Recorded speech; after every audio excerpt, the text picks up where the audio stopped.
দর্শক মন্ডলী দেখুন, আমরা যারা প্রবাসী জীবন যাপন করি ঠিক যেন এই দেশে থেকেও যেন প্রবাসী জীবন যাপন এটাই মনে হচ্ছে এই শ্রমজীবী কৃষি শ্রমজীবী মানুষের। এটা কি আপনাদেরই মনে হয় যে প্রবাসী জীবন মনে হয়? প্রবাসী জীবন মনে হয় বাড়ি গেলে সব ভুলে দেওয়া হয়। মালিক কিরকম খাবার টাবার ভালো দেয় তো? হ্যাঁ, ভালো দেয়। ভালো দেয় না? ভালো দেয়। দর্শক মন্ডলী কেমন আছেন আপনারা? আশা করি সবাই ভালো আছেন, ভালো থাকবেন, সবাই সুস্থ থাকবেন। সকালে ভোরের আলো ফুটতে না ফুটতে আপনাদের নিয়ে এসেছি একদম কৃষি জমিতে। কৃষকের কৃষি জমিতে যারা শ্রমজীবী আছেন তারা কিভাবে জীবন যাপন করছেন, কাজই বা কিভাবে করছেন, অর্থ উপার্জন করতে হবে সন্তান পরিজনের জন্য, পরিবারের জন্য। আপনারা এটাও জানেন যে একজন কৃষি শ্রমজীবী যখন কাজে আসে 15 দিন 1 মাস যাবত ধরে তারা এই কৃষি শ্রম দিয়ে থাকে। তারা সারাদিন অন্তর কাজ করার পরেই বাড়িতে যখন টাকা নিয়ে যায় তারা কত আনন্দে থাকে, এটিও তারা পরিবারের সাথে আনন্দ উদযাপন করে থাকে। তখন থাকুক বা তিথি, না থাকুক বা অতিথি, তাদের কাছে সন্তান পরিজনে যেন সবচেয়ে আপন। কিন্তু আমরা আজকে দেখাবো আপনাদের কৃষি জমিতে যারা কৃষি শ্রম দিয়ে আসছে দিনমজুরি, তাদের জীবন যাপনই বা কেমন। সুদূর আপনারা আজকে চলে এসেছি আমরা নীলফামারী থেকে আসা এই বগুড়ার জেলায় কৃষি জমিতে দিনমজুরি দিয়ে আসছেন, তাদের জীবনযাপন কেমন চলছেন। খামার আমার, খামার আমার।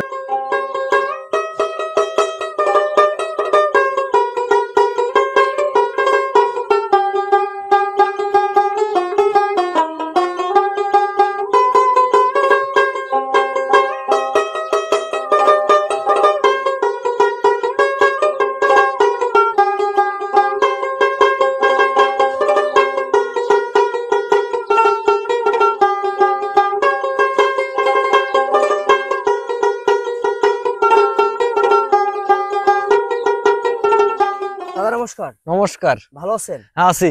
আপনার নামটা কি? আমার নাম ধরণী।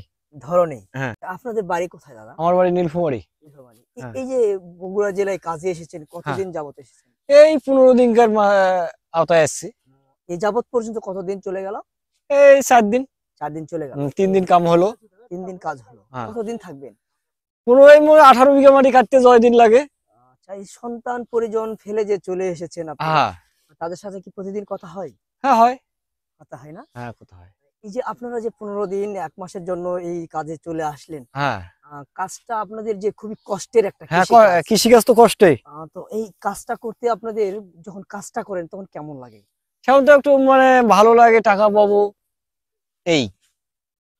এই খাবার জন্যই কিন্তু ছুটি হ্যাঁ, বেড়ান। ছুটি বেড়ে লাগে। এই কাজ এখানে শেষ হলে আবার কোথায় চলে যাবেন? বাসায় চলে যাবো। তারপরে আবার কোথায় কাজ করবেন?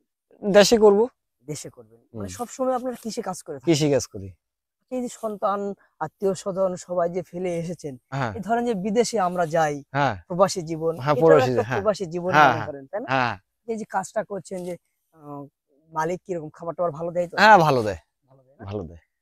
এই যে কাজ করার পরে অনেকদিন পর যাবেন, একটা টাকা পাবেন। হ্যাঁ। কিরকম টাকা নিয়ে যান আপনারা?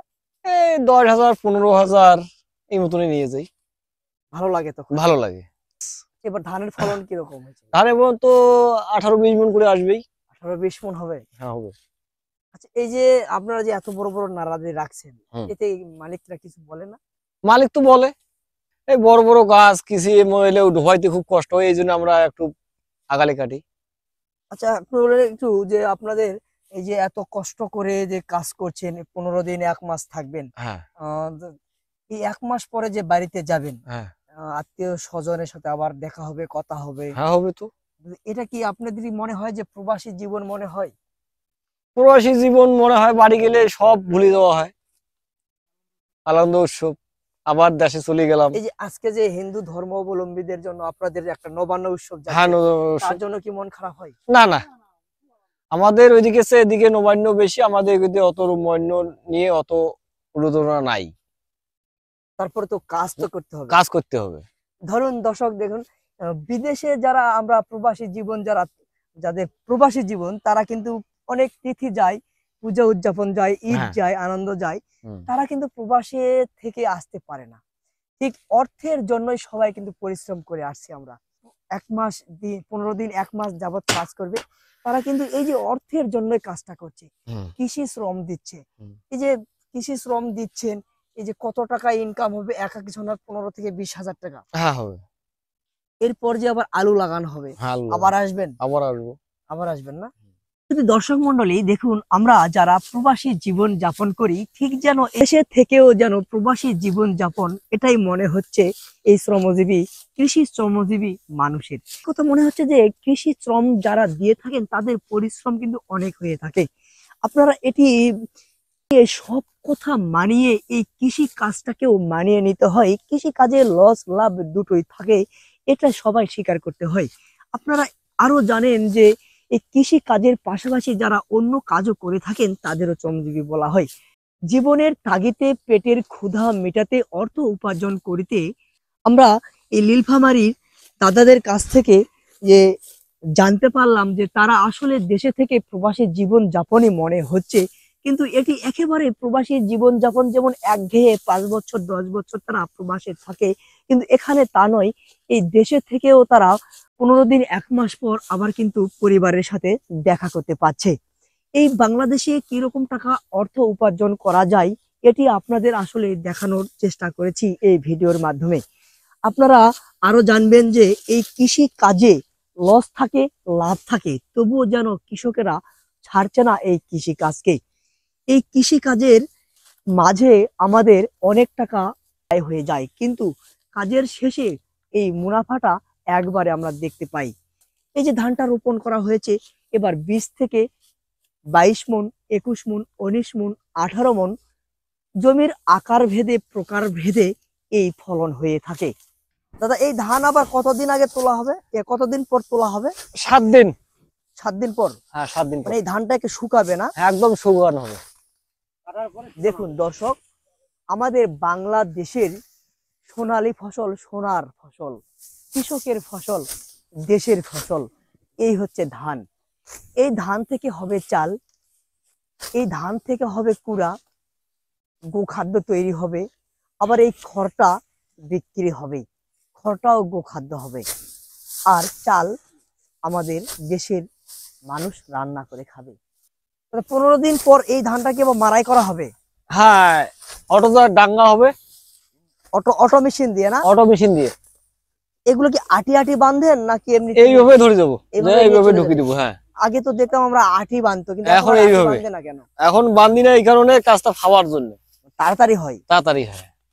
আর যেহেতু অটো মেশিন এলোমেলো তো হবেই, হবেই, আটি করলে একটু সময়টা সময় বেশি লাগবে, পেঁয়াজ দিয়ে ঢেকা দিবার লাগবে, এই জন্য সময়টা এখন অনেক কম লাগে। তাই। তা আপনাদের নীলফামারী না? নীলফামারী। আপনাদের নীলফামারী দেশের তো অনেক ভাওয়াইয়া গান আছে, হ্যাঁ, এই গান আছে, সেই গান আছে। হ্যাঁ, আচ্ছা, এই যে সারাদিন পরিশ্রম করে যে রাত্রে আপনারা আবার বিশ্রাম করেন, হ্যাঁ, এই বিশ্রামের সময় কি আবার সে এই সারাদিনের কষ্টটাকে ভুলে যান নাকি? ওই দিন পেলে শেষ। হ্যাঁ, নিন পারলে শেষ না? হ্যাঁ, দর্শক দেখুন, সারাদিন খাটাখাটুনি করার পর এই যে আবার রাত্রে বিশ্রামের সময় তাদের মনে একটুও কিন্তু আনন্দ আসে, এই কষ্টের কথা তারা ভুলে যায়। কালকে কি দিয়ে ভাত খাচ্ছেন রাত্রে? কালকে আজকে মাছ দেখেছি। মাছ দিয়ে খাইছেন না? হ্যাঁ। আপনারা এই 4 জন এসেছেন না? আচ্ছা, 4 জনে আপনারা সারাদিনে কত বিঘা ধান কাটেন? 3 হইতে 3.25 বিঘা। 3 বিঘা।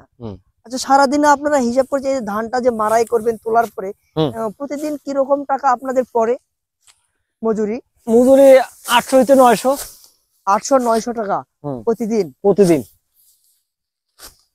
আর এই কাজ শেষে যখন বাড়িতে যাবেন তখন 15 থেকে 20,000 টাকা? হ্যাঁ। 20,000 টাকা হয় না 15,000 টাকা হয়? 15,000 ধরেন, মোটামুটি 20,000 হইলে মানে মাস পার করতে হবে। আর যদি 10-15 দিন থাকে তো এই 10-15,000 টাকা হইতে পারে। এবছরে প্রথম আসছেন না এর বছর আগে বছর ছিলেন? আমরা 7 ঘন্টা হাতে উঠেছি, প্রায় 20 বছর হাতে। 20 বছর হলো এই মালিকের কাজ করছেন? না, এই মালিকের এবার প্রথম। ও, এবার প্রথম। বিভিন্ন জায়গায় আসি। দর্শক, এই মুহূর্তে আমরা আসলে এখান থেকে চলে যাব। যাবার আগে দাদারদের একটু বলবো যে এই যে শ্রমটা দিচ্ছে, এই যে কৃষকের সোনার ধান তারা এই যে মালিকের ঘরে তুলে দিচ্ছে, কিন্তু তাদের দিন শেষে 800, টাকা কিন্তু শ্রমে পরিশ্রমটা পাচ্ছে। তো অনেক হারভেস্টার মেশিন তৈরি হয়েছে, কিন্তু এই মেশিন দিয়ে ধান তারা না কেটে এই শ্রমিক দিয়ে ধান কেন কাটে, তাদের এই শ্রমিকদের মুখ থেকে আমরা একটু জানবো। দাদা, আসলে এই যে যারা হারভেস্টার করা মেশিন দিয়ে ধান কাটে, হ্যাঁ। এই যে মেশিন দিয়ে ধান না কেটে এই যে আপনাদের দিয়ে ধান কেটে নিচ্ছে, এতে সুবিধাটা কি হয় আর অসুবিধাটা কি হয়? সুবিধা বলতে মেশিন দিয়ে সারা করে কাটে, মানে আইলের করে ধরা পায় না, যেটা পোড়া ধান ওটা কাটতে পারে না, একদম খাড়া ধান তো আর থাকে না। আর যখন পোড়া ধানটা থাকবে সেখানে খাড়া ধানটা কাটে, পোড়া ধানটা তো আর লোক কাটবে না। তারপরে আর একটা কথা আছে যে এই যে ধানটা কাটলো, হ্যাঁ, তাই না? হ্যাঁ, এই যে ধানটা কাটলো, ধানটা আমাদের ঘরে চলে যাবে, হ্যাঁ, কিন্তু এই যে খড়টা এখানে পড়ে থাকবে, গরু খোরাক নষ্ট হবে। এই খড়ের জন্য আবার শ্রমিক নিয়ে আসতে হবে। আবার এই ধানটা যে জমিতে আমাদের শুকাচ্ছে 5 থেকে 6 দিন, হ্যাঁ, 3 থেকে 4 দিন, হ্যাঁ, আর হারভেস্ট করলে কিন্তু এই ধানটা শুকাচ্ছে না। এটা একটা বাড়তি ঝামেলা হচ্ছে, এই জন্য শ্রম দিয়ে কাটতে হচ্ছে না, হ্যাঁ, শ্রমিক দিয়ে কাটতে হচ্ছে। আচ্ছা দাদা, ভালো থাকবেন। আচ্ছা, আপনাদের এতক্ষণ সময় দেওয়ার জন্য অনেক অনেক ধন্যবাদ। ভালো থাকবেন দাদা। আচ্ছা, সুখী হোক আপনাদের জীবন। আচ্ছা, ঠিক আছে। দর্শক, এই কথা ও কথা সব শেষে আসে আবারও কৃষি কথা। এই বলতে বলতে আমরা চলে যাব আজকে এই কৃষি জমি থেকে বিদায় নিয়ে। আগামীতে আপনাদের আবারও দেখাবো কোনো এক কৃষকের কৃষি তথ্য নিয়ে সেই প্রতিবেদন। সে পর্যন্ত আপনারা ভালো থাকবেন, সুস্থ থাকবেন। সবাইকে ধন্যবাদ জানিয়ে শেষ করছি আজকের এই প্রতিবেদন।